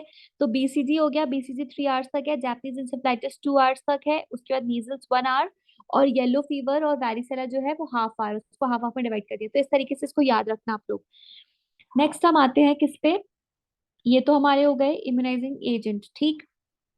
अच्छा, अब आप लोगों का एक काम ये है, मैंने आप लोगों को अभी तो इम्यूनाइजेशन शेड्यूल आएगा, उसको भी हम डिस्कस करेंगे, लेकिन सबसे पहले आप लोग ये देखिए, जो आप लोगों को मैंने इम्यूनाइजेशन शेड्यूल दिया हुआ है ना, पेज नंबर, एक सेकेंड, उसको कैसे पढ़ना है वो पढ़ेंगे आप लोग खुद। मैं बता देती हूँ कैसे पढ़ना है उसको, क्योंकि वो याद करने का ही, और वो रोम्स में भी दिया हुआ है, और ज्यादा कुछ चेंजेस नहीं है उसके अंदर, ठीक है, ज्यादा कुछ चेंजेस नहीं है। बस आपको उसके अंदर क्या है कि मुझे ऐसा लग रहा था कि अपडेटेड वाला जो है वो शो करना चाहिए, इस वजह से मैंने आप लोगों को पार्क का फोटो भेजा है, पेज नंबर 136 पे जो टेबल दिया हुआ है, टेबल 42, उसको देखो। ये इम्यूनाइज नेशनल इम्यूनाइजेशन स्केड्यूल है for infants, children and pregnant women, ठीक है। ये 2020 में अपडेटेड है ये। आप लोग इसको कैसे पढ़ोगे? आप पहले वैक्सीन पढ़ोगे, ठीक है। कैसे पढ़ना है इसको? वैक्सीन, ठीक है, कौन सा वैक्सीन है, उसके बाद हम उसको कब देते हैं, ठीक है। व्हेन टू गिव, मतलब जो टेबल है उसको when to give, dose, dose पढ़ना है उसका, रूट पढ़ना है, और उसका साइट भी पढ़ना है। ये सारी चीजें पढ़नी है आपको, dose, route and site. Children में कौन, इन्फेंट्स में कौन कौन सा दे रहे हैं, जैसे आप देखोगे, दिख रहा है सबको टेबल? पेज 136 पे टेबल 42 मैंने पार्क का भेजा है आपको, पार्क ग्रुप पे शेयर यस किया है। मैम।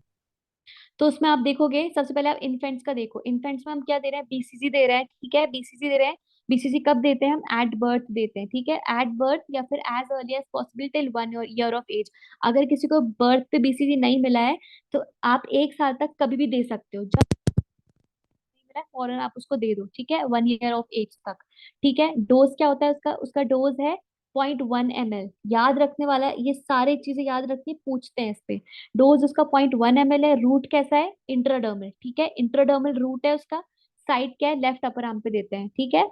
इंट्राडर्मल रूट है लेफ्ट। ये सारी चीजें जो है ये रोम्स में भी दी हुई है, आप लोग इसको रोम्स और पार्क दोनों को टैली करके उस हिसाब से रीड करना है इसको, ठीक है। दोनों कुछ ज्यादा डिफरेंस नहीं है, सेम ही है, लेकिन क्योंकि मुझे पार्क का ऑथेंटिक लग रहा था इस वजह से मैंने आपको शेयर कर दिया उसको, ठीक। किसी को कोई कंफ्यूजन है इसके अंदर? No ma'am. ये national immunization schedule for infants, children and pregnant women है, ठीक है।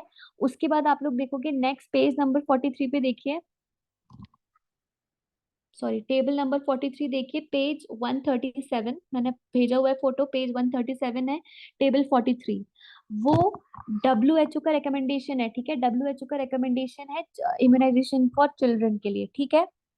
WHO का रिकमेंडेशन इम्यूनाइजेशन फॉर चिल्ड्रन, उसके अंदर भी आपको क्या पढ़ना है? सेम ही है, बस आपको देखना है उसके अंदर के वैक्सीन कौन सा है। जैसे वैक्सीन का नाम देख लिया आपने, सपोज अगर हेपेटाइटिस बी है, कब देते हैं, फर्स्ट डोज कब देते हैं, सारे डोजेस याद करने की जरूरत नहीं है, बस फर्स्ट डोज देख लो, फर्स्ट डोज कब देते हैं तो आपको पता है, आपने देख ही लिया 6 वीक्स पे, ठीक है। उसके बाद फिर इसका बस बूस्टर डोज देख लीजिएगा, बाकी सेकेंड डोज, थर्ड डोज ये सब याद करने की जरूरत नहीं है। बात समझ आ गई सबको? किसी को कोई कंफ्यूजन है? ये आपको खुद याद करना है, रोम्स में भी दिया हुआ है, पार्क में भी दिया हुआ है। रोम्स में आप देखोगे तो ये 581 और 82 पेज पे दिया हुआ है, ठीक, सारे वैक्सीन का दिया हुआ है, आपको सबका याद होना चाहिए। इसमें किसी को कोई कंफ्यूजन तो नहीं है? No ma'am. ओके, ठीक है, तो ये हमारा वैक्सीन वाला टॉपिक था, ठीक है। बाकी वैक्सीन से रिलेटेड और भी पॉइंट्स हैं, वो हम बाकी चीजें और करेंगे, कल कवर करेंगे इसको। अभी हम यहाँ पे एक चीज और देख रहे हैं। मैंने आपको क्या बताया था जब हम शुरू का टॉपिक स्टार्ट करे थे, तो मैंने आपको क्या बताया था, इम्यूनाइजिंग एजेंट जो होते हैं वो कितने टाइप के होते हैं? 3 टाइप के होते हैं। एक तो वैक्सीन, हाँ, एक तो वैक्सीन, हमने पूरी वैक्सीन की कहानी पढ़ी, इसके आपके एग्जाम्पल सबको टिप्स पे होने चाहिए, एकदम टिप्स पे, ठीक है। वैक्सीन की कहानी पढ़ने के बाद दूसरा क्या था, इम्यूनोग्लोबिन्स थे। सोना नहीं है क्लास में, किसी को जगना है सबको, क्योंकि इंपॉर्टेंट है, पूछा हुआ क्वेश्चन है। इम्यूनोग्लोबिन्स है, बस बस 10 मिनट का टॉपिक बचा है, खत्म हो जाएगा फिर। इम्यूनोग्लोबिन्स है, और उसके बाद तीसरा मैंने आपको बताया था एंटीसीरा, ठीक है। एंटीसीरा में हमें कुछ भी नहीं पढ़ना, कुछ काम का नहीं है। हम अब देख रहे हैं वैक्सीन खत्म करने के बाद हम क्या देख रहे हैं, immunoglobulins.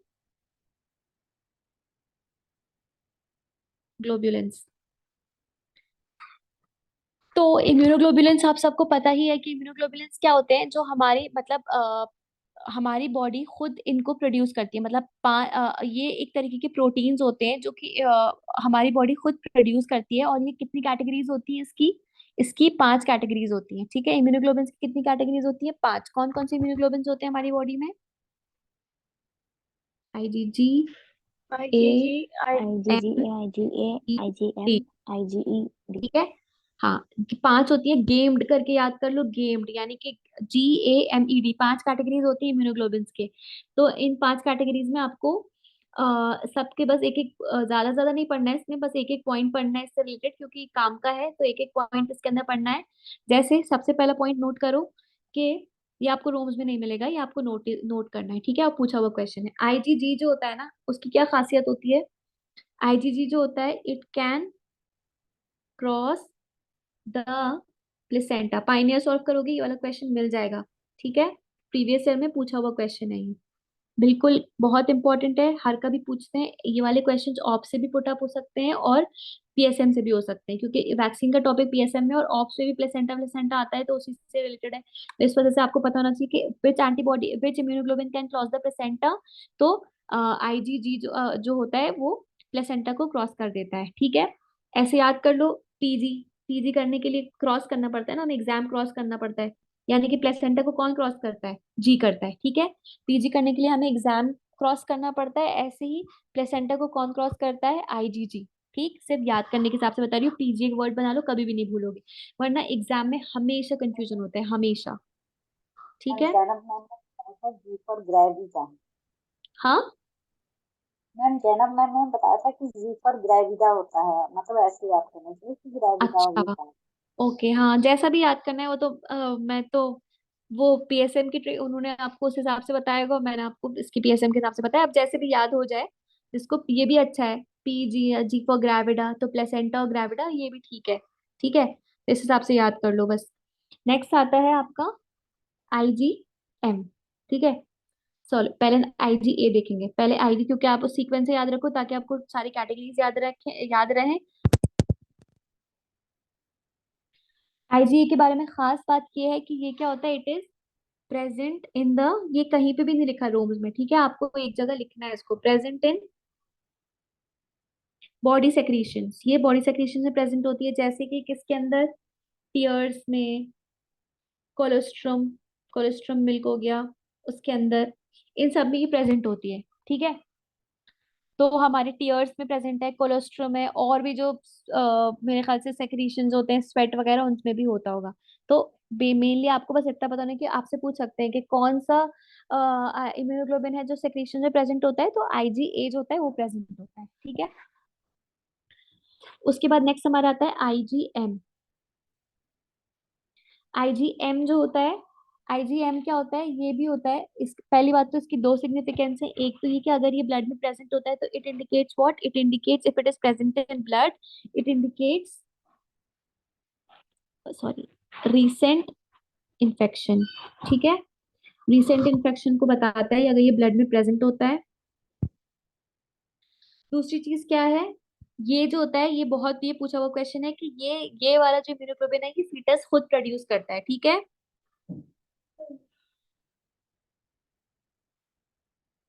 Produced by the foetus. Foetus कौन सी इम्यूनोग्लोबिन बनाता है, तो IgM बनाता है, ठीक है। इसको इस तरीके से याद रख लो, क्योंकि क्वेश्चन जो है वो आया हुआ है। अब इसको कैसे याद रखोगे, M से कुछ भी ट्रिक बना लो, MFM करके, अब जैसा भी आपको याद हो रहा हो, बस आपको FM कर लो, FM होता है ना रेडियो FM, तो फीटस जो है वो M बनाता है, ठीक है। फीटस मिडिल जो है की वो, डेट हाँ मदर फीटस तो ऐसे कर लो, हाँ मदर, ये भी अच्छा है। मदर फीटस के जो फीटस है वो मदर से अटैच होता है ना, तो वो आईजीएम प्रोड्यूस करता है। ठीक, इस तरीके से याद कर लो।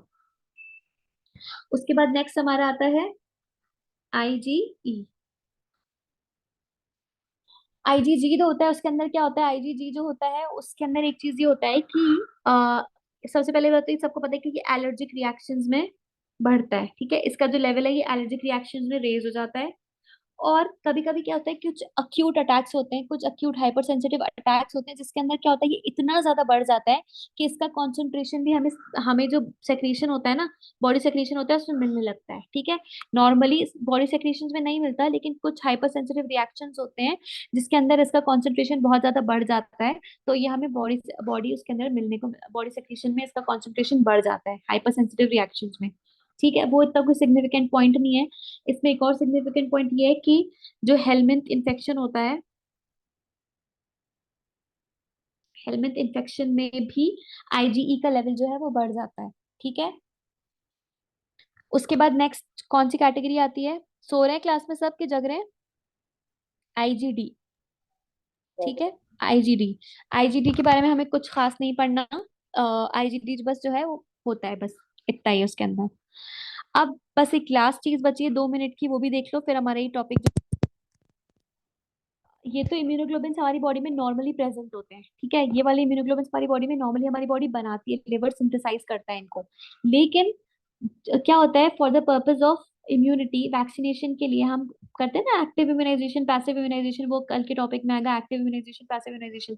तो उसके अंदर क्या होता है ना, कि कुछ इम्यूनोग्लोबिन जो होते हैं वो नॉर्मल इम्यूनोग्लोबिन होते हैं। ठीक है, नॉर्मल ह्यूमन इम्यूनोग्लोबिन बोलोगे आप उनको। और दो टाइप के, मतलब इम्यूनोग्लोबिन बेसिकली दो टाइप के होते हैं, एक तो नॉर्मल ह्यूमन इम्यूनोग्लोबिन, ठीक है, और दूसरा कौन सा होता है, स्पेसिफिक इम्यूनोग्लोबिन। ठीक है, नॉर्मल इम्यूनोग्लोबिन और कौन से, नॉर्मल ह्यूमन इम्यूनोग्लोबिन, और दूसरे क्या होता है, स्पेसिफिक इम्यूनोग्लोबिन। पूरी कहानी बताने का मकसद ये है इसके अंदर कि जो आपको ना ये नहीं पढ़ना कि नॉर्मल ह्यूमन इम्यूनोग्लोबिन क्या होते हैं और स्पेसिफिक क्या होते हैं, लेकिन एक बार सिर्फ समझाने के लिए बता रही हूँ कि जो नॉर्मल वाले होते हैं ना, वो क्या होता है, वो जैसे लार्ज स्केल पे हम उसको प्रिपेयर करते हैं। और कैसे प्रिपेयर करते हैं, जैसे अलग अलग, जैसे 100 डोनर्स का प्लाज्मा लेते हैं। सपोज किसी इंसान को हमें हमें आईजी बनाना है, हेपेटाइटिस ए के लिए बनाना है, तो हम 100 डोनर्स का प्लाज्मा लेंगे जिनको हेपेटाइटिस हो चुका होगा, उन 100 नहीं सॉरी 1000 डोनर्स का प्लाज्मा लेंगे। ठीक है, 1000 डोनर्स का प्लाज्मा लेते हैं, फिर उनके प्लाज्मा से हम इसको नॉर्मल ह्यूमन इम्यूनोग्लोबिन को कल्चर कराते हैं। ठीक है, उसको सिंथेसाइज करके कल्चर कराते हैं। ठीक है, कौन कौन सी डिजीजेस ऐसी हैं जिसके अंदर नॉर्मल ह्यूमन इम्यूनोग्लोबिन पाए जाता देने की जरूरत पड़ती है, कौन कौन सी डिजीजेस ऐसी हैं, तो उसके अंदर होता है, एक तो हेपेटाइटिस ए है, ठीक है, टिटेनस है, मीजल्स है, रेबीज है। ठीक है, मेरी बात समझ में आ रही है मैंने क्या बोला आप लोगों को, कौन कौन सी डिजीजेस ऐसी है जिसके अंदर हम लोग नॉर्मल ह्यूमन आईजी देते हैं। ठीक है, ये हम लोग पैसिव इम्यूनाइजेशन में ही देते हैं। ठीक है, ये हम 1000 डोनर्स के प्लाज्मा लेके कल्चर करा के फिर देते हैं। इसका आपको जब आप लोग रोज में देखोगे तो आपको मिल जाएगा पेज नंबर 579 पर। 579 पर एक पूरा वो बना हुआ है, टेबल बना हुआ है इम्यूनोग्लोबिन का, उसके अंदर आपको मिल जाएगा। ठीक है, उसके बाद आता है, अच्छा मीजल्स में उन्होंने, जैसे पार्क में उन्होंने सिर्फ मीजल्स का एग्जाम्पल दिया है और उन्होंने रोम्स में एमएमआर दिया हुआ है। ठीक है, तो मीजल्स यूजुअली एमएमआर के साथ ही आता है, तो आप लोग ना ऑप्शंस के हिसाब से सिलेक्ट करना कि अगर ऑप्शंस में दिया हुआ है कि जो हमारा ह्यूमन नॉर्मल आईजी किस किस में पाया जाता है, और ऑप्शन में सिर्फ मीजल्स है, और अगर ऑप्शंस में एमएमआर भी है, तो आप मीजल्स लगाओगे। ठीक है, क्योंकि पार्क में सिर्फ मीजल्स का एग्जाम्पल दिया हुआ है इसके अंदर। आ रही है बात समझ में क्या बोल रही हूँ मैं, कि सो रहे हैं, सब सो रहे हैं। No ma'am. हाँ, सोना नहीं है, जगना है। ठीक है, बस ओके। अच्छा, नेक्स्ट आता है हमारा, ये तो हमारे नॉर्मल ह्यूमन आईजी की बात हो गई। दूसरा वाला क्या होता है, दूसरा वाला होता है हमारा ह्यूमन, एक तो नॉर्मल था, एक है specific, human specific IG. Human specific IG का मतलब क्या होता है, माइक म्यूट कर लीजिए, बस लास्ट पॉइंट है ये, फिर हम खत्म करेंगे। ह्यूमन स्पेसिफिक आईजी का मतलब क्या होता है, उसके अंदर क्या होता है, सपोज जैसे देखो इसमें क्या होता है कि किसी इंसान को जैसे चिकन पॉक्स हुआ, सपोज हम चिकन पॉक्स का एग्जाम्पल लेंगे, ठीक है। चिकन पॉक्स का एग्जाम जैसे उसको चिकन पॉक्स से वो इन्फेक्ट हुआ, तो चिकन पॉक्स से इन्फेक्ट होने के बाद हमारी बॉडी खुद भी तो मतलब इम्यूनिटी डेवलप करती है ना, मतलब हमारे ब्लड में भी तो एंटीबॉडीज बनती है ना उसकी। तो जो इन्फेक्टेड पर्सन होगा, जैसे जिसको चिकन पॉक्स हुआ है, उसके अंदर तो इम्यूनिटी डेवलप हो गई, तो उसके प्लाज्मा से, स्पेसिफिकली उसके प्लाज्मा से हम क्या लेंगे, एंटीबॉडीज लेंगे, और क्या है, ये ह्यूमन स्पेसिफिक आईजी को कल्चर कराएंगे, ठीक है, ह्यूमन स्पेसिफिक आईजी को कल्चर कराएंगे, और फिर जिसको भी जरूरत होगी पैसिव इम्यूनाइजेशन के तौर पे उसके अंदर उसको इंजेक्ट करेंगे। आई बात समझ में, क्या बोला मैंने? जिसको भी इन्फेक्टेड पर्सन के, जैसे नॉर्मल आईजी में क्या होता है, हम लोग 1000 डोनर्स का प्लाज्मा लेते हैं, लेकिन जो स्पेसिफिक होता है ना, उसके अंदर हम लोग जिसको रीसेंट इन्फेक्शन हुआ होता है, रीसेंट इन्फेक्टेड पर्सन के प्लाज्मा से हम लोग लेते हैं, मतलब वो डोनर होता है, एक ही डोनर होता है इसके अंदर, जो जिसको इन्फेक्शन हुआ था वो डोनर होता है, और फिर हम उससे जो है उसको इम्यूनोग्लोबिन को कल्चर कराते हैं, और फिर जब उसको पैसिव इम्यूनाइजेशन के तौर पे यूज करते हैं, ठीक है। अब ये कौन कौन से डिजीज में करते हैं हम, आप लोग देख लीजिए, इसको हम चिकन पॉक्स में करते हैं। समझ में आ रही है बात, क्या बोला human specific IG? Yes ma'am. ठीक है, चिकन पॉक्स में, हेपेटाइटिस बी में, रेबीज में, टिटनेस में। इसको बेसिकली हम क्या करते हैं, पोस्ट एक्सपोजर प्रोफाइलैक्सिस के तौर पे भी यूज करते हैं, यानी कि सपोज इसको पोस्ट एक्सपोजर एक्सप्लेन करती हूँ, पहले मैं इसके एग्जांपल्स देखती हूँ। पोस्ट एक्सपोजर प्रोफाइलैक्सिस का मतलब क्या होता है, मतलब जैसे सपोज कोई इंसान है, किसी इंसान को चिकन पॉक्स हुआ, ठीक है, किसी इंसान को चिकन पॉक्स हुआ और उसका फ्रेंड आया उससे मिलने के लिए, ठीक है, तो जब उसका फ्रेंड घर गया तो वो भी क्या हो गया, उसको भी एक्सपोजर हो गया ना, उसको भी एक्सपोजर हो गया चिकन पॉक्स का। क्यों? क्योंकि जिसको चिकन पॉक्स हुआ था वो क्या था, वो ट्रांसमिट कर सकता था डिजीज को इजीली, तो जो उसका फ्रेंड था उसको भी इन्फेक्शन हो गया, ठीक है, तो उसके अंदर चिकन पॉक्स नहीं बढ़े, उसमें उसको हम प्रिवेंट करने के लिए के तौर पर हम उसको क्या देंगे, हम उसको ह्यूमन स्पेसिफिक आईजी का इंजेक्शन दे देंगे, तो उसको फिर चिकन पॉक्स नहीं होगा, जो उसका फ्रेंड है उसको चिकन पॉक्स नहीं होगा, ठीक है, बात समझ में आ गई?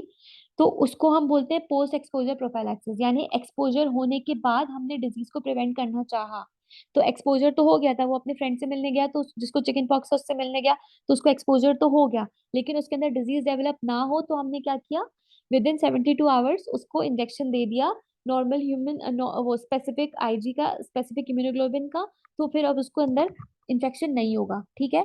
यही मकसद होता है इन आईजीज का, तो इनको हम यूज करते हैं पोस्ट एक्सपोजर प्रोफाइलैक्सिस के तौर पर भी, ठीक है, बात समझ में आ गई? अब मैंने इसको ना याद रखने की एक ट्रिक बनाई थी, पोस्ट एक्सपोजर प्रोफाइलैक्सिस, क्योंकि as it is previous year में क्वेश्चन पूछा हुआ है कि पोस्ट एक्सपोजर प्रोफाइलैक्सिस कौन कौन से डिजीजेस में करते हैं, ठीक है, तो बस 1 मिनट रुको, बता रही हूँ। आपको बता दिया मैंने कि नॉर्मल जो ह्यूमन स्पेसिफिक आईजी है कौन कौन सी डिजीज में है, चिकन पॉक्स में, हेपेटाइटिस बी में, रेबीज में, टिटनेस में, एंटीडी में, ठीक है, ये ह्यूमन स्पेसिफिक है। अब इसी को ही हम पोस्ट एक्सपोजर प्रोफाइलैक्सिस के तौर पे कौन से डिजीजेस में यूज करते हैं, तो उसमें हम चिकन पॉक्स, मीजल्स,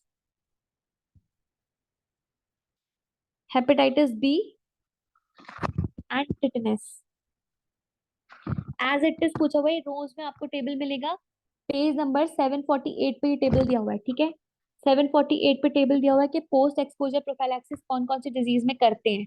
तो पोस्ट एक्सपोजर प्रोफाइलैक्सिस का मतलब यही हुआ कि एक्सपोजर होने के बाद हमने उसको इम्यूनोग्लोबिन का इंजेक्शन दिया, जिससे क्या हो रहा है कि उसको अब डिजीज नहीं होगी। तो इसको याद रखने की मैंने ऐसी ट्रिक बनाई थी, एक वर्ड बना दिया था चिमट करके, चिमट, चिमट मतलब पोस्ट एक्सपोजर प्रोफाइलैक्सिस में चिपक गया ना, तो उसको हटाना है। चिमट का मतलब क्या हुआ, C for chicken pox, H for hepatitis B, M for measles, T for tetanus. इन सारी डिजीज में क्या होता है, पोस्ट एक्सपोजर प्रोफाइलैक्सिस यूज होता है। आ गई बात समझ में? सो रहे हैं क्लास में सब लोग? No ma'am. ठीक, यहाँ तक था हमारा इम्यूनोग्लोबिन्स का टॉपिक, और एंटी सीरा में हमें कुछ नहीं पढ़ना। अब इसके कुछ और पॉइंट्स बचे हुए हैं, वो हम कल डिस्कस करेंगे, ठीक है। वैक्सीन इम्यूनाइजेशन के कुछ और पॉइंट्स बचे हैं, वो हम कल डिस्कस करेंगे। यहाँ तक किसी को कोई डाउट है क्या?